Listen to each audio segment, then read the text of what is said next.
just hot off the press, hemp folding boxes. Glass jar with ocean-bound plastic lid, making that lid from reclaimed ocean plastic. Reusable tins, we figured out how to make a child-resistant tin that uses no plastic. So there's no plastic in her. Packaging's in my blood. I've been around it for a long time. All these issues around environmental sustainability have become my mission. And our mission is creating sustainable packaging for every product category that there is. Thank you, Sam, for having me. I'm a big fan of yours, as you know, and the work you've done. And it's been great getting to know Kevin. And I hope we can have a valuable discussion around sustainability as it relates to packaging.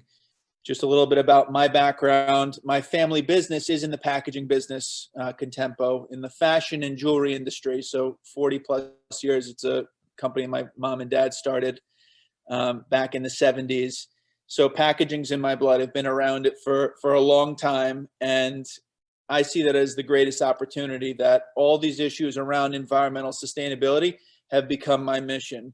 And we're bringing forth initiatives that I believe will create this world where our vision is a world where sustainability and packaging is the norm. And our mission is creating sustainable packaging for every product category that there is. Contempo's been obviously in the fashion industry, the cannabis industry 4 years ago. Our vision was beautiful, child-resistant packaging that's also sustainable.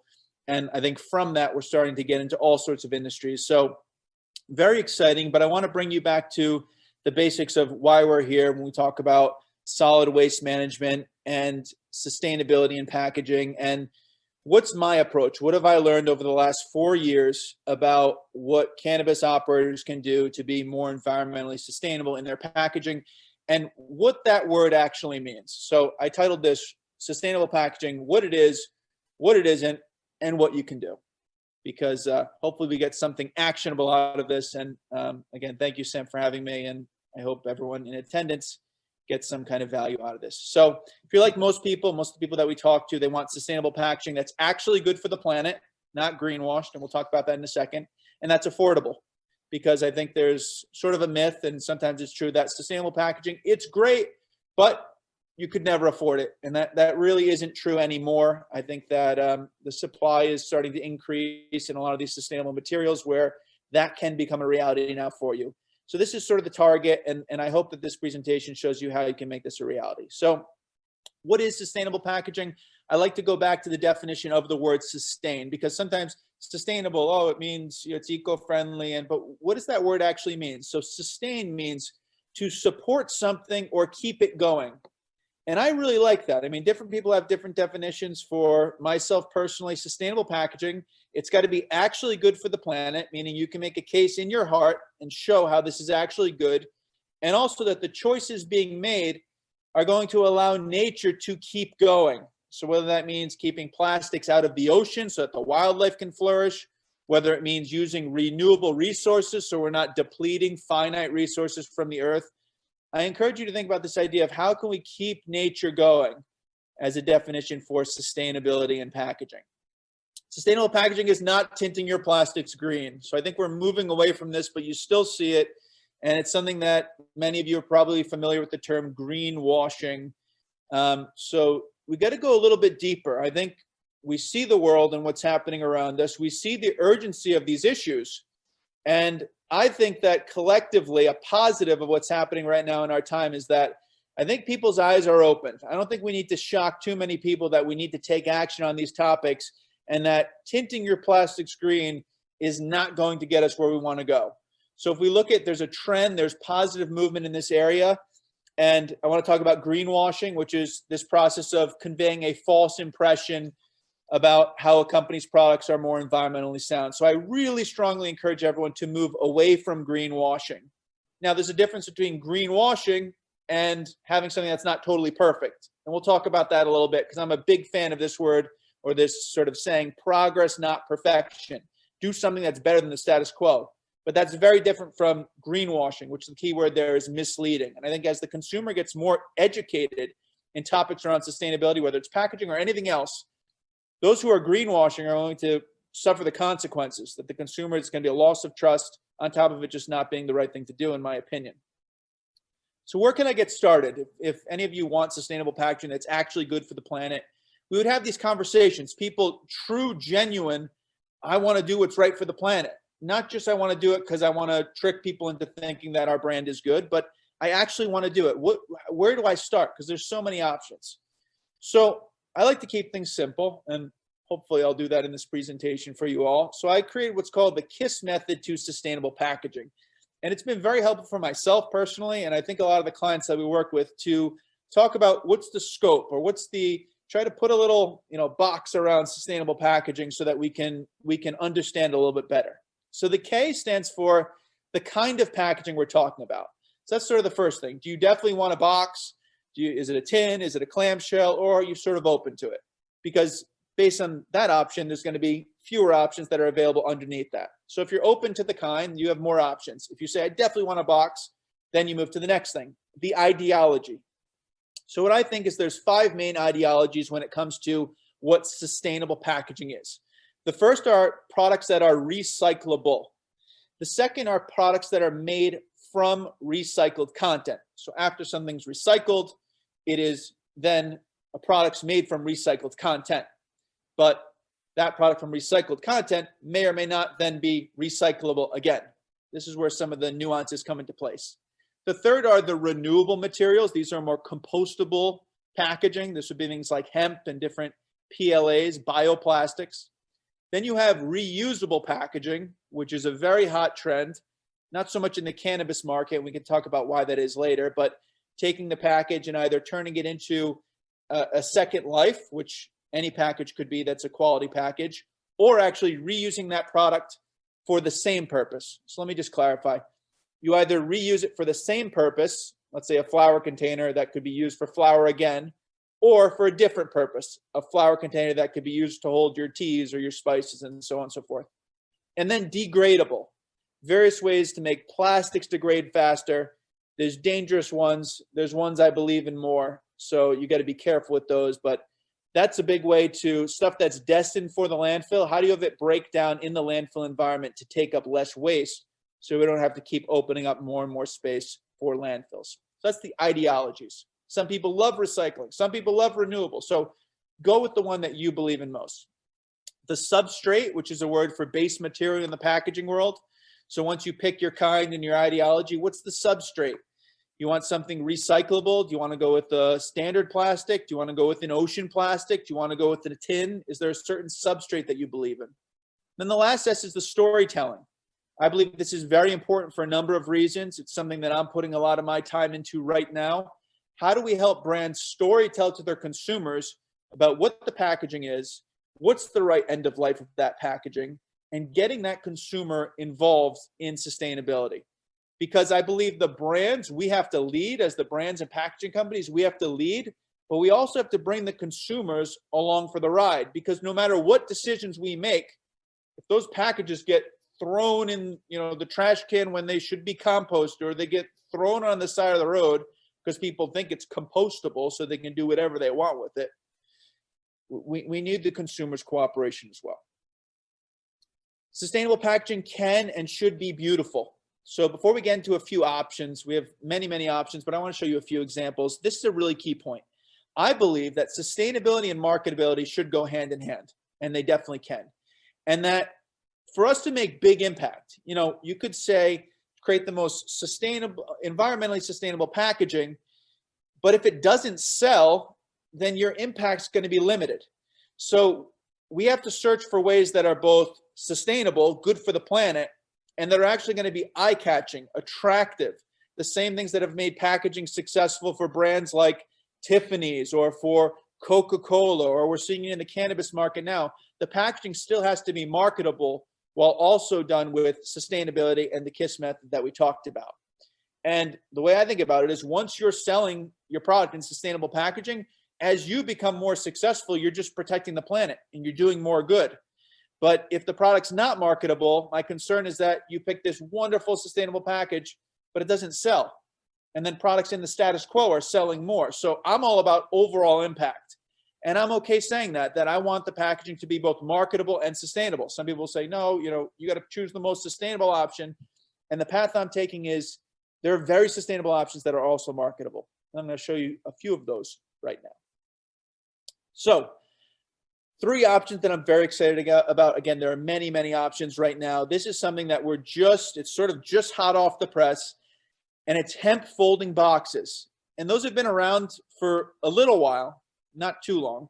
But what I haven't seen at mass scale is 100% hemp folding cartons. And it's something that Luke, my colleague right here, is very proud to have. We've done our first trial, and it's looking fantastic. So with hemp folding boxes, why am I so excited about them on top of just it being such a natural fit for the cannabis industry?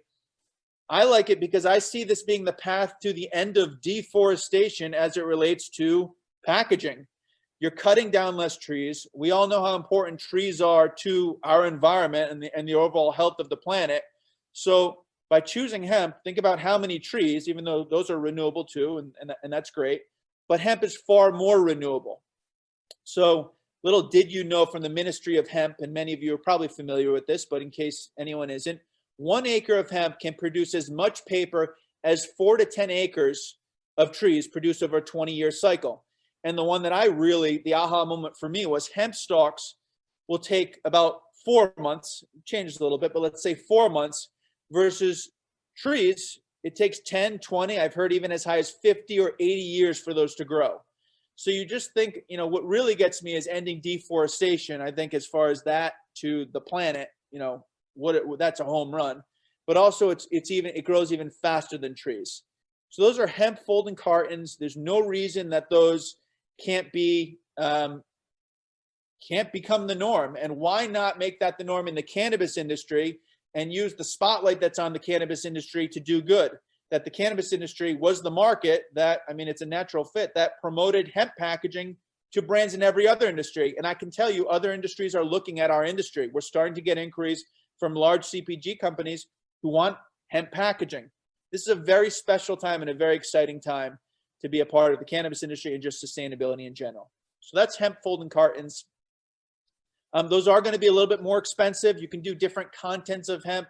You can do a 10% carton all the way up to a 100% carton. We haven't even fully priced the 100% cartons, but the 50/50 cartons are roughly 30 to 50% more. So you're talking a 10-cent box is going to be 13 to 15 cents, just to give you some round numbers.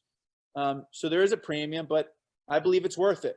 Not only because it's the right thing to do, but the consumer's ready to make decisions and choose brands that are environmentally conscious. I'm a firm believer of that. That's my reality. That's the reality of a lot of people that I know, and I believe that's just going to become the reality more and more with time. Example number 2, just a few options again. Glass jar with ocean-bound plastic lids. So glass jar for flour or any product. Why not make that cap, which is made out of plastic? And I know there's a lot of pushback on plastic, but making that lid from reclaimed ocean plastic. And just to talk about that a little bit, there's a couple types of ocean plastic. There's plastic that's actually in the deep sea. Maybe you saw that on CNN, the documentaries. That's deep sea ocean plastic. And then there's what's called ocean-bound plastic, which is plastic that's either in rivers that are heading towards oceans, especially in third world countries, or that are, right around the shore. So I like to be very clear. I believe honesty and transparency and sustainability is very important rather than overstating a claim that's not true. I think there's no room for that. So most of the ocean plastic you see is ocean-bound plastic. It's probably not deep sea, although there's a supply of that coming up, but it's ocean-bound. And I'm a huge believer. It's heading into the ocean anyways, rather than it polluting wildlife and getting into the fish we eat or just harming wildlife. Let's turn it into packaging and have less of a need for virgin plastic, which is just plastic that's never been processed before. So I'm a big believer in ocean plastics. Put it in the lid of a CR jar, and you can still decorate it. It can still be beautifully branded. It can still be marketable, but I'm very excited about that innovation. And the third option I want to show you is another one that's frankly excited about a lot of these, but reusable tins made with zero plastic. So this is a product that's called our locking tin, and it's a child-resistant tin that we use for pre-rolls, for mints, for a number of products. We actually have some customers now experimenting on this for flour as well, which is pretty cool. Everything we do is, totally custom. So you'll have people that we intend it for pre-rolls, and someone says, can you do this for flowers, and can you change the size, and can you customize it this way? That's a lot of what makes Contempo Specialty Packaging special. But our design, we figured out how to make a drought-resistant tin that uses no plastic. So there's no plastic in her. And just something, when you talk about recycling, anytime you're mixing materials together, you're adding a difficulty for the consumer to recycle it properly. So the products will reach what's called a MRF, and recycling varies a little bit, but I'll talk about it generally. It'll reach what's called a MRF, which is going to separate your tin, your plastic, your glass, and then that will go to a separate facility. So if the tin is a combination of tin and plastic, that's not really ideal. You want it to be separated as it reaches the MRF. So when you mix a CR tin that has plastic and metal, it's just creating an additional level of complexity. So this is a highly recyclable option and also very reusable. You could keep this as a pre-roll tin, and I tell customers it's great. The customer's going to keep this on them, and then maybe they'll have another brand's pre-rolls and they'll drop it in your tin. It's sort of like a billboard that stays front of mind. So there's logical reasons from the perspective of sustainability and packaging. Again, it's not just about doing what's right for the planet. This is about, number one, consumers are going to fall in love with you because you're aligning with their values, which is what marketing's all about. You want to, and it's got to be genuine, right? You all care, especially people on this webinar. You care about this stuff. So why not share that you care about it? And you're going to connect with there's no one out there that's like, I don't want sustainable packaging. There's some people who, might not care, and some people care more than others. But if you present this to the marketplace, everyone's going to like it, or a large percentage. And the few people that don't, we'll put them in a different bucket for the time being. Okay, we'll say it that way. So locking tin's great for pre-rolls, edibles, and it's just a fantastic option. So let's talk about some challenges. What are some challenges? I want you guys to understand this from the perspective of packaging companies that are trying to innovate in this area. And, I'm sort of like a no excuses kind of guy. We're going to see this change happen. We're going to make it happen. But I think this is valuable just for you guys to know some of the challenges that packaging companies may be facing and that you guys can keep in mind as well. And then I'll wrap this up as well, Sam. I don't want to take up too much time here. Challenges. Is there enough supply of the new sustainable material that you're considering moving into? So this is something where a lot of people say, we don't want plastic anymore.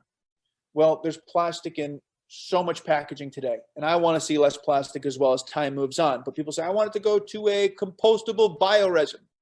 Okay, is there enough of that compostable bioresin in the world today? And are the packaging manufacturers ready to use that compostable bioresin in their manufacturing? Because there's nuances. Every time we manufacture a new product and we move from a status quo material to a sustainable material, there's always nuances. So we got to be moving in that direction, but just because you don't see everything happening in front of you right now, sometimes those innovations take time. It's like they say, like an overnight success, right? It's like lots happening behind the scenes, and then all of a sudden it shows. So there's a lot of progress being made, but you have to consider, is there enough supply of that new sustainable material? Does the new sustainable material have the right properties to protect and preserve the product and keep it pristine? This is something we saw. We're experimenting with a bioresin made from the byproduct of rice manufacturing. We're so excited about it. And we put it into our industry jar, which is this beautiful child-resistant jar that we created for the cannabis industry to meet the needs of the industry. And when we ran our trials, we started doing moisture testing and terpene testing and all sorts of tests. And we saw that bioresin wasn't able to preserve the cannabis flower. We said we need to go back to the drawing board. So you have to make sure that sustainable material packaging, remember, it's about preserving and protecting. It's not just about marketing. It's about preserving and protecting. So does it preserve and protect the product properly? And the third thing is, this is more for the individual, and sometimes the answer is yes, sometimes it's no, but can you justify the increased cost of the sustainable packaging? And can you see yourself seeing it as a marketing expense? Because I know we all want to do the right thing. We all want to protect the planet, but when it comes down to dollars and cents, I encourage everyone to look at this as a marketing expense and say, by doing this, I help yourself justify it. And I think we'll find in many ways, there's some risk associated with spending more. I get that. But I think you'll find that your consumers will like it enough. They'll comment enough. They'll share it on social media enough where you can justify economically on top of meeting your personal values. Because I believe it's the values of your customer too. Sustainable packaging tips real quick, resizing the packaging, try to reduce it as small as possible. Sometimes there's some creative ways that we can engineer packaging to remove the need for inserts, to just minimalizing materials. choosing label stocks that are environmentally friendly. So there's hemp label stocks that we're working with right now, which are very exciting, and some other ones too. And then there's algae-based things, soy-based things. There's a lot of technology coming up, and we stay up to speed on all of the latest in sustainable packaging. That's part of what makes our job quite fun. So these are just, this was a study by McKinsey. I wanted to share it quickly. Based on different locations of the world, they did a study of which packaging types consumers find most sustainable. So I would say, like, go with your heart, go with what you believe in, because that's just the way that I see things and the way that I run our business and the way I think a lot of people, it's just where your passion is. But this is good to see what are consumers thinking about. And it's interesting in the US and the UK versus Southeast Asia and Europe. And there's some nuances about what people in those locations prefer. So I wouldn't necessarily change your vision based off this, but I think it's useful information. In the States, paper-based cartons are seen as the most sustainable, according to the study. Glass bottles and jars, glass, and this sort of lines up with everything that I've heard. Plastic films made from compostable or renewable raw materials. Flexible paper. This was interesting that plastic bottles that are fully recyclable ranked significantly higher than plastic bottles that contained recycled plastic materials. And metal containers was a little bit lower than I expected as well. So this is what it is, food for thought and good knowledge for you to have. What can you do?